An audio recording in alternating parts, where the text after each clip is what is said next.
என்னோட பாப்பா ஜெயனிதா பிறந்ததுக்கு அப்புறம் எங்க அப்பாவோட சண்டை எல்லாம் நடந்தது. அப்பதான் நான் ஃபேமஸ் ஆன மீடியால திரும்பி. அந்த டைம்ல வந்து நான் பயங்கரமா இழைச்சேன். ஏ வெங்கடேஷ் சார் தான் ஆக்சுவலி ஃபர்ஸ்ட் வாய்ப்பு எனக்கு கொடுத்தாரு. சும்மா நச்சுன்னு இருக்கு, சும்மா நச்சுன்னு இருக்குன்ற படம் நகுல்லோட அந்த ஒரு படம் நான் பண்ணேன். டீம் அம்ரீஷ் அவர் தான் நிறைய நடிச்சிருக்காரு படத்துல. ஆக்சுவலி நான் அம்ரீஷை வந்து எந்த சோசியல் இவெண்ட்ஸ்லயும் சினிமா இவெண்ட்ஸ்ல நான் பார்த்தது இல்லை. நான் actually I not seen him. Aunty எனக்கு நல்லா தெரியும். Aunty is very very very sweet. எங்க பார்த்தாலும் எப்ப பார்த்தாலும் ஆப்வியஸ்லி அப்பா அம்மா காலத்துல இருந்து தேவ் பின் ஃபேமிலி ஃப்ரெண்ட்ஸ். ஸோ ஆண்டி ரொம்ப நல்லா பேசுவாங்க. But I've never seen him. நான் இன்னைக்கு பார்த்துட்டு தான் ஐ மீன் லைக் எனக்கே நான் கேட்டேன், இப்பதான் கேட்டேன், ஏன் நீ வந்து எந்த ஃபங்க்ஷனுக்கும் you are not coming and என்ன தெரியல. He said that was cute.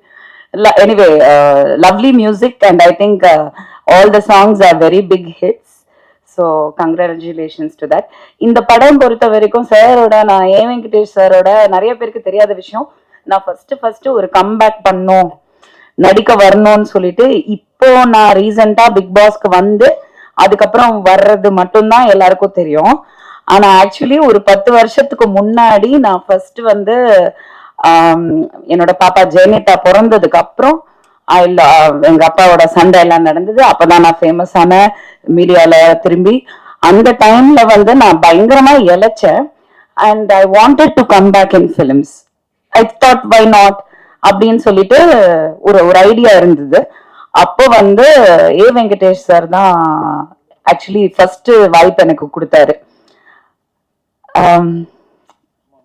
சும்மா நச்சுன்னு இருக்கு, பிரிட்டோ சாரோட தயாரிப்புல வந்து சும்மா நச்சுன்னு இருக்குன்ற படம் நகுல்லோட அந்த ஒரு படம் நான் பண்ணிட்டு again I just I took a back seat. I think that was அந்த நேரம் என்னோட டைம் இல்லை. I didn't want to continue. But சாரோட நான் ஃபர்ஸ்ட் டைம் ஒர்க் பண்ணேன். Seriously I'm telling you, I has been like, நான் சொல்றது வந்து 2010-11 நினைக்கிறேன். அந்த டைம்ல இருந்து சார் வந்து நான் வந்து டைரக்டர் பி வாசு கிட்ட வந்து அசிஸ்டண்டா ஒர்க் பண்ண ஒரு ஆளு. ஒரு 10 படம் நான் வந்து ஒர்க் பண்ணியிருக்கேன் அவரோட. ஸோ அவரோட ஸ்பீடு, அவரோட அந்த தாட் ப்ராசஸ், அவரோட அந்த போல்டான ஒரு டிசிஷன்ஸ், அவரோட பெர்ஃபார்மன்ஸ், நான் வந்து ஒரு ரசிகையா பார்த்திருக்கேன் டைரக்டரை. என்னோட குரு, அவரை பார்த்து நான் வளர்ந்திருக்கேன், ஒரு ஆர்டிஸ்டா வளர்ந்திருக்கேன். இன்னைக்கு எனக்கு பெர்ஃபார்ம் பண்ண முடியுது அப்படின்னா ஐ திங்க் டெஃபினெட்லி ஒரு டைரக்டர் லைக் பி வாசு கிட்ட ஒர்க் பண்ணது மட்டும்தான். நான் 4 படம் பண்ணேன். அந்த படத்தோட நான் அவ்வளவுதான், I got married and settle down. But அந்த 4 படத்தை விட நான் ஒரு அசிஸ்டன்ட் டைரக்டரா ஒர்க் பண்ணதுதான் இன்னைக்கும் எனக்கு சினிமாக்கு, ப்ரொடக்ஷனுக்கு, எல்லாத்துக்குமே ஹெல்ப் ஆகுது.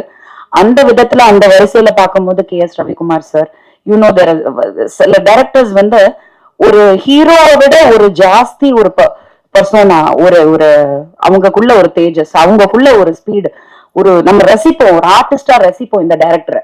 அந்த மாதிரி நான் ஒர்க் பண்ணதுல வந்து A Venkatesh sir is one of the ace directors. ரொம்ப அடக்கமான ஒரு டவுன் டு எர்த் பர்சன். யாருமே வந்து அவர் பெண்டாவே பண்ணிக்க மாட்டாரு. அவர் அவ்வளோ ஸ்வீட். த்ரூ த இயர்ஸ் நான் இப்போ ஒரு 4 படம் ஒர்க் பண்ணிட்டேன் அவரோட.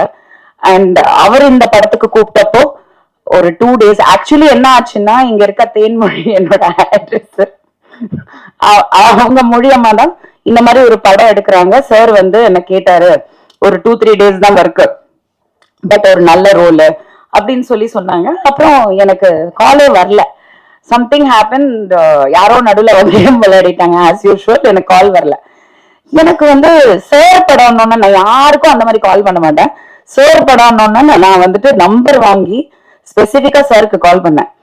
நான் சொன்னேன், சார் என்ன சார் நீங்க ஏதோ இந்த ஒரு கேரக்டர் ஏதோ நீங்க சொன்னீங்களா, அதுக்கப்புறம் என்னாச்சு சார்னா அவருக்கே தெரியல. அவர் சொன்னார், ஏமா உங்களை அப்ரோச் பண்ணாங்களாமே, நீங்க ரொம்ப பணம் கேட்டீங்களாமே. நான் சொன்னேன், சார் என்னை பத்தி கொஞ்சம் விசாரிச்சுட்டு பேசுங்க, நான் வந்து நிறைய பணம் கேட்டேன்னு சொன்னா தயவு செஞ்சு நம்பாதீங்க அப்படின்னு. அப்படியா, சரி ஓகே நான் பேசுறேன். நான் சொன்னேன், சார் நீங்க எதுவுமே பேசாதீங்க, எப்ப ஷூட்டிங், எங்க லொகேஷன் மட்டும் சொல்லுங்க, நீங்க என்ன கொடுத்தாலும் நான் வாங்கிக்கிறேன். ஆனா உங்க படத்துல நீங்க அந்த கேரக்டருக்கு கூப்பிட்டுட்டு நான் வராம இருக்க மாட்டேன் அப்படி சொல்லி நானா லொகேஷன் போய் ஒர்க் பண்ண ஒரு படம்னா அது தில் ராஜா தான். அப்போ வந்து ஆக்சுவலி நான் how to call you Satya ஒன்லினோ விஜய் சத்யா. ஸோ சத்யாவை நான் பார்த்தப்போ நான் ஏதோ இவர் டைரக்டர்ஸ் சொன்ன மாதிரி நான் சொன்னேன், நான் நினைச்சேன் ஏதோ எனக்கு சிம்ரனோட ஹஸ்பண்ட் ஞாபகம் வந்தது. ஆக்சுவலி தீபக் தான் ஞாபகம் வந்தது. ஆக்சுவலி ஒரு younger version of Deepak really because அப்போத்துல இருந்து நான் பாக்குறதுனால எனக்கு ஏதோ ஹிந்திக்கார பையன் போல இருக்கு ஓகே அப்படின்னு நினைச்சேன். பார்த்தா கோயம்புத்தூர் ஊட்டி ஊட்டி பக்கா தமிழ். அந்த கலர்லாம் வந்துட்டு ஊட்டியோட அந்த இதனால வந்து colour. But very very very well behaved and very decent gentleman. அங்க ஸ்பாட்லயும் எனக்கு தெரிஞ்சது his education, his knowledge and passion for cinema. Seriously இந்த விஷயம் நான் சொல்லி ஆகணும். இன்னைக்கு நான் ஒரு ப்ரொடியூசர். நானும் நான் வந்து Vanitha film productions, MGR Sivaji Rajini Kamal was my 4th film. இப்போ ஒரு 5th ப்ரொடக்ஷன் போயிட்டு இருக்கு. அந்த படம் வந்து கூடிய விரைவில் அக்டோபர்ல வந்து அனௌன்ஸ்மெண்ட் வரும். உங்களை எல்லாரையும் அழைக்கணும். அது நான் அதனால அதை பத்தி அதிகமா பேசல. பட் அதுல ஒரு சின்ன சஸ்பென்ஸ் இருக்கு. அது இத்தனை நாள் நான் சொல்லல because of time is almost close. And இந்த மாதிரி பிரச்சனைகள் ஃபேஸ் பண்றதுனால நான் வந்து இன்னைக்கு அதை பத்தி பேசி ஆகணும். நான் ஃபர்ஸ்ட் டைம் நான் நினைச்சே பார்க்கல. இத்தனை வருஷம் கழிச்சு நான் ஒரு அசிஸ்டன்ட் டைரக்டரா ஒர்க் பண்ணது உண்மைதான். அது பேஷன், கத்துக்கணும் சினிமா, அவ்வளவுதான். தவிர இன்னைக்கு நான் வந்து ஒரு டைரக்டரா பரிமாணம் எடுக்கிறேன் இந்த படத்து மூலியமா. Production number 5. இந்த படத்துல வந்து நான் ஃபேஸ் பண்ணது ஒரு டைரக்டரா, ஜோவிகா தான் ப்ரொடியூசர். ஸோ உங்களுக்கு புரியுதான்னு தெரியல. ஆனா ஒரு ஃபர்ஸ்ட் படத்திலேயே வந்து எவ்வளோ சினிமாவை பத்தி கத்துக்க முடியுமோ. ஏன்னா அந்த படத்துல வந்து ஒரு 27-28 ஆர்டிஸ்ட் இருக்காங்க. எல்லாருமே சீனியர் ஆர்டிஸ்ட், எல்லாருமே பர்ஃபார்மர்ஸ், எல்லாருமே ஃபேமஸ் ஆர்டிஸ்ட். இத்தனை பேரை வச்சு நாங்க தாய்லாந்துல ஒரு 70% கம்ப்ளீட் பண்ணி, இங்க வந்து ஒரு 30% கம்ப்ளீட் பண்ணி இப்போ போஸ்ட் ப்ரொடக்ஷன் போயிட்டு இருக்கு. வித் காட்ஸ் கிரேஸ் படம் முடிஞ்சது. ஆனா ஒரு ஹீரோவோட சப்போர்ட் வந்து இந்த அளவுக்கு இருக்கணுங்க. Seriously I have to tell you. ஏன்னா நான் பார்த்தப்போ வெறும் ஹீரோவா தான் பார்த்தேன். ஆனா இந்த படத்துல இன்னைக்கு ப்ரொடியூசரை தாண்டி வந்து நின்று ஒரு படத்தை வந்து நம்ம கொண்டு வரணும். இவ்வளவு எஃபர்ட் போட்டாச்சு, அதை கொண்டு வரணும், ரிலீஸ்க்கு கொண்டு வரணும். அதுக்கான என்னெல்லாம் பண்ண முடியும், யார்கிட்ட எல்லாம் பேச முடியும், என்ன எஃபர்ட் எடுக்க முடியும், அந்த சின்சியரிட்டி அந்த ஜென்யூனிட்டியே வந்து லைஃப்ல வந்து நம்மள வந்து எப்படினாலும் ஜெயிக்க வச்சிரும். அது ரொம்ப முக்கியம் சினிமால. அது இல்லாதனாலதான் சினிமா அழிஞ்சிட்டு இருக்கு. பட் என்னன்னா இது எப்பவுமே நீடிக்கணும். சத்யா கரெக்டா? இவங்க பாம்பேல இருந்து வந்திருக்காங்க. She's Kannika. Hi, thank you for coming from Bombay like a South Indian girl. But remember one thing I'm telling you today, be like this forever. நாளைக்கு உனக்கு மேபி பல கோடி ரூபாய் சம்பளம் கிடைச்சு பெரிய ஹீரோயின் ஆகலாம். ஆனா நீங்க இப்போ what ever you are remain the same. ஏன்னா எல்லாம் ஆரம்பத்துல நல்லாதான் இருக்காங்க. அதுக்கப்புறம் வந்து கோடி, 10 கோடி, 7 கோடி, 6 கோடி அந்த படத்துல வர்ற மாதிரி டைலாக் தான். So அந்த விதத்துல வந்து I wish Satya all the best. I think he has performed very well and he looks like a நிஜமா வந்து ஒரு பெரிய கமர்ஷியல் ஹீரோக்கான ஒரு லுக் கண்டிப்பா இருக்கு. தமிழ் பையங்க சப்போர்ட் பண்ணுங்க. ஹிந்திக்கார பையன் கிடையாது. ஹிந்தி தெரியாது போடா சொல்லு அந்த மாதிரி. And I thank A Venkatesh sir and Ambareesh and K Rajan sir. நான் சொன்ன மாதிரி இந்த படத்துல ஹீரோயின் வரல, லேடி ஆர்டிஸ்ட் வரலன்னா ஃபர்ஸ்ட் இவர் வந்துருவாரு சார். சப்ஸ்டிடியூட் நீங்க தான் சார், வேற என்ன சார்? யாரு சார் அட்ராக்ட் பண்றது ஆடியன்ஸையும் பிரஸ்ஸையும்? ஃபர்ஸ்ட் நீங்க, நெக்ஸ்ட் நான் ஒரு கொசுறு மாதிரி உங்க கூட வருவேன். நடிச்சனோ இல்லையோ நான் அங்க இருப்பேன்.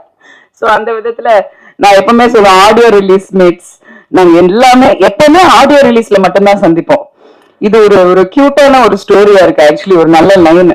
Anyway I wish all the best. September 27 PVR Inox Pictures. It was actually something very intriguing. ஏன்னா PVRங்கிறது it is a very big brand.